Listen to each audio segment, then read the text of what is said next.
The Ijaw Group Development Initiative, IPDI, and Ijaw Rights Group has threatened to report Major General Muhammadu Buhari to the United States of America, the United Nations, Israel, Russia, over continued killings of Christians and civilians in Nigeria. The government has been accused of allowing indiscriminate killings of Christians and civilian population by the members of the dreaded group called Buhari and Isreal, generally termed terrorists, and also Fulani herdsmen. The group, in a statement signed by its national president, Comrade Ozugbo Austin, said Christians and Southerners in the country were no longer safe under Major General Muhammadu Buhari, retired, the president of Nigeria's administration or regime.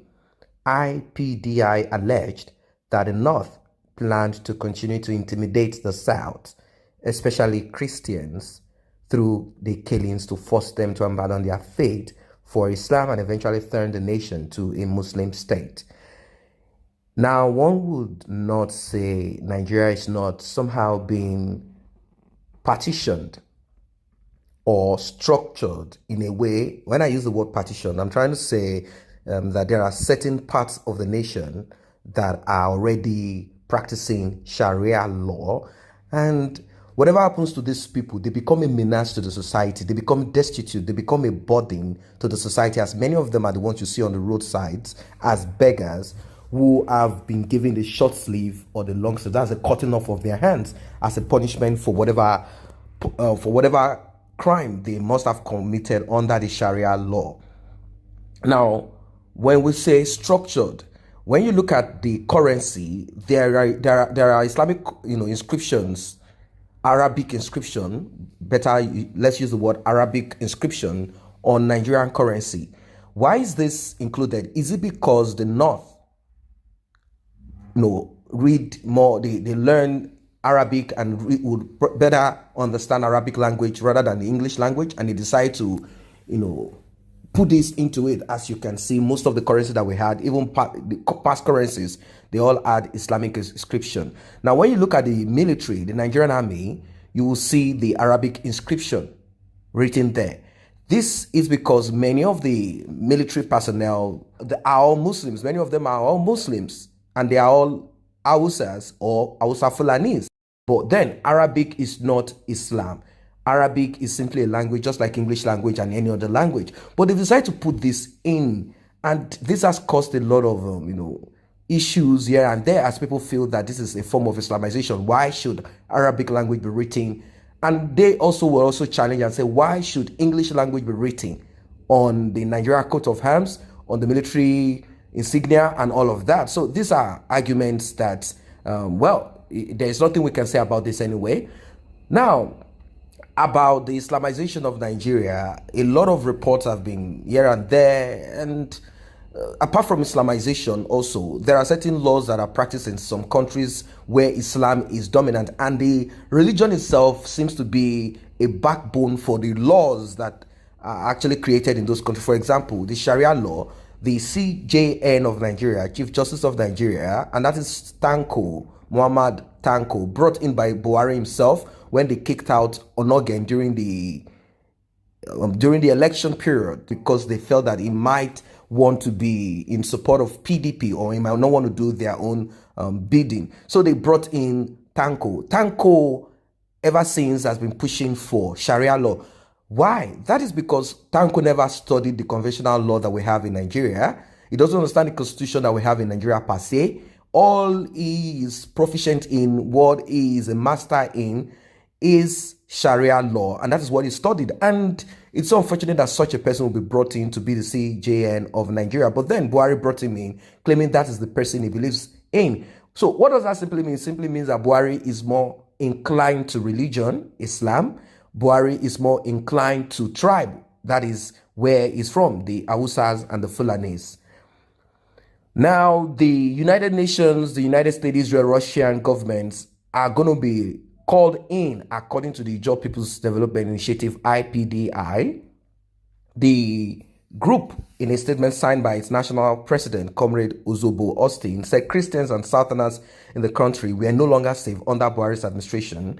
They alleged that the North planned to continue to intimidate and eventually forcefully, and that is the talk of Boko Haram, no to Western education, and yes to the kind of Islam that they practice, a very devious and very terrible Islam that they practice there in the northern part. I don't think, are we going to call that Islam? Anyway, we've seen many of that in the Middle Eastern countries where they have the Muslims that are not too fanatic, and they have the ones that have become extremists, they become blood suckers, and that's the type that we have in Nigeria. These guys, we cannot really call them Muslims, or are we going to say Muslims? But then the foundation of their uprising, their insurgency before it became what it is, terrorism, all can be tracked and traced back to Islam, because that is what they keep repeating. Now, that's not to say that people do not, hide under a particular movement, religion, or whatever it is to perpetrate evil. These guys have decided to use Islam as they claim that they are jihadists, that they are fighting for Allah by cutting off the necks of Christians, thinking that cutting off the neck of a Christian simply means that they are fighting for Allah. Allah says they should cut off the necks of all infidels. So they come up with different Quranic verses and call the name of Allah when they are even cutting off the necks of people and blowing up people. How can you blow up yourself? They say if you do that, you have a lot of enjoyment in their heaven, which I believe is hell, because God does not command you to go and blow up people. But then they begin to a lot of arguments. They said, oh, when you look at the Old Testament, the children of Israel go to attack some people, but because God feels, that is, Jehovah believes that these people are, committing much crime, maybe human sacrifice and a lot of things. So there are a lot of views as regards religion. But what we have presently in Nigeria is a terrorist group hiding under the umbrella of religion, hiding under a distorted view of Islam and creating a menace, just like what other so-called Muslims all over the Middle East, same activities, same action, killing people, blowing up people, cutting off people's neck, and just generally the religion, the jihad that they keep on, on with. Comrade Ozobo also said Christians and Southerners in the country are no longer safe. IPDI alleged that the North as continually, and they are trying to intimidate the South, and they are pushing towards wiping out Christians, wiping out people with other religious views, and making sure that they force Islam on just every other person.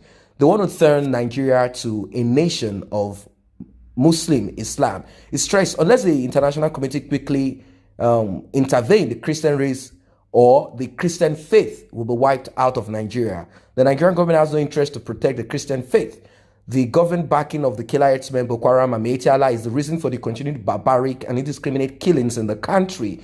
As you can see right now, they are granting pardon to supposed so-called repentant terrorists, repentant Boko Haram. I've never heard that a terrorist can repent.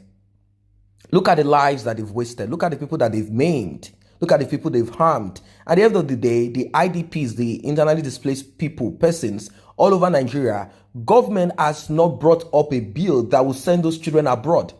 Or maybe they did send some of them abroad. Who knows? But they have not done enough for them. Rather, they will end up stealing more money and trying to use our money. Some governors from the north, the creators of Boko Haram, are all coming together to form an agency to send them to school there abroad, to pay them monthly allowances, just like they claim the Niger Delta militants that have been granted amnesty are being paid. It's after all, they're all criminals with one ideology or the other. So who cares? They need to give their own criminal bloodsuckers amnesty. IPDI maintained that since Boko Haram, the herdsmen and Ijaw were from the same Islamic faith and happened to be Fulani/Hausa element from the northern part of Nigeria, there is no reason the Christians will not believe that there is no ongoing Islamization agenda backed by President Muhammadu Buhari in the country. It asserted that the Nigerian security had been sectional and had compromised, defending the killer herdsmen in the southern Nigeria instead of protecting the harmless citizens. It happened recently in Anambra State, where They said Fulani herdsmen, Hausa Fulani herdsmen threatened, and they walked away from the meeting that they had, and they cared less about nothing. They brought in weapons and ammunition, and the police are not ready to do anything. Why? Because the police is either a stooge of this administration, or he has gotten a call from above, and if he acts against the call from above, he will be kicked out.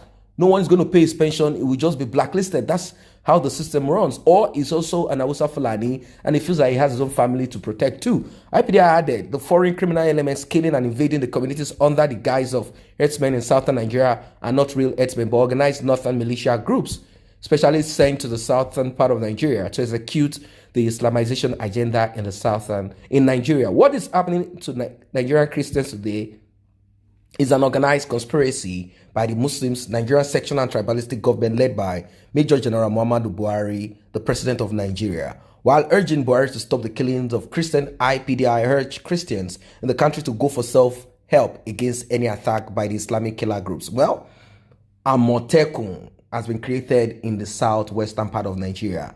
They are in full operation. If you live in the southwest of Nigeria and you are a Biafran, well, they have certain criteria. You can fulfill it and join. If you believe that you can make more wave in the southeastern part of Nigeria, and you can speak to the likes of the governors, the likes of the people, the political supposed elites, like the one of Enugu, the one of Anambra, and the rest of them, so they can come up with one group and create it, not just stories and whatever that we are listening to all this while, and secure themselves and secure their borders. It will be a very good one.